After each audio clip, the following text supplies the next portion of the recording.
Nearly 18 million Americans have problems with alcohol. This according to the National Institutes of Health. And for men who have tried and failed to shake their addiction, one program offers a controversial approach. And that's tonight's Weekend Journal, an alcoholism safe house where you can find alcohol. I'm a chronic alcoholic. Ricky is 47 years old and has been drinking for 33 years. Yet he considers himself a lucky man. Where were you living before you came here? Underneath Penn Avenue Bridge. In this quiet corner of St. Paul, Minnesota, St. Anthony residence is the last refuge for men who have repeatedly lost their battle with the bottle. But here, it is always 5 o'clock. Here we have a place designed for them to drink, and they've cut down considerably. Program manager Bill Hockenberger looks after the basic needs of 60 men.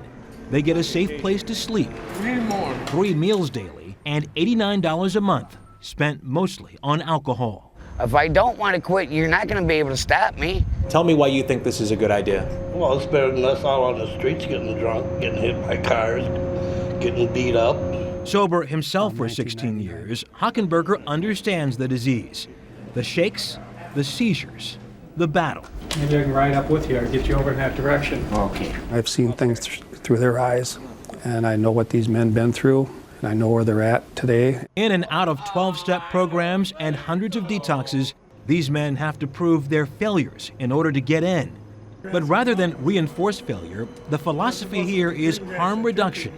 They drink less, they're fed, they're safe. The guys that walk in the door here pretty much had their last fight. Paid for by Catholic Charities and the state of Minnesota, supporters say enabling this population to drink is economical. From a taxpayer perspective, it makes tremendous common sense. St. Anthony costs $49 per man per day versus $200 a night, and a detox $1,500 for every ambulance ride and $500 per night in the hospital. Sometimes it doesn't work out for people. People do die there. They experience the last stages of their alcoholism, but they do it with dignity. But critics say these men should not be written off. In a statement, Hazelden Treatment Center's director William Moyer says even if the alcoholic doesn't want help, it doesn't mean the drinking should be condoned or in any other way enabled or facilitated. I stand firm on what I do here. Nobody's come up with a better solution. Treatment is always available to people who want it. And sometimes someone does put the bottle down. I was tired and I needed to quit. Richard Fisher, who has lived at St. Anthony's for 2 years, says he's been sober for 18 months and is looking for job training.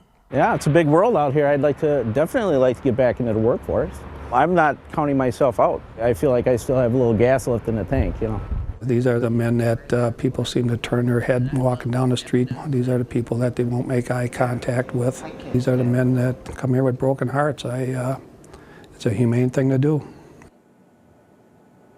St. Anthony is one of at least 2 so-called wet houses in the United States. The idea is now being considered in other cities as well.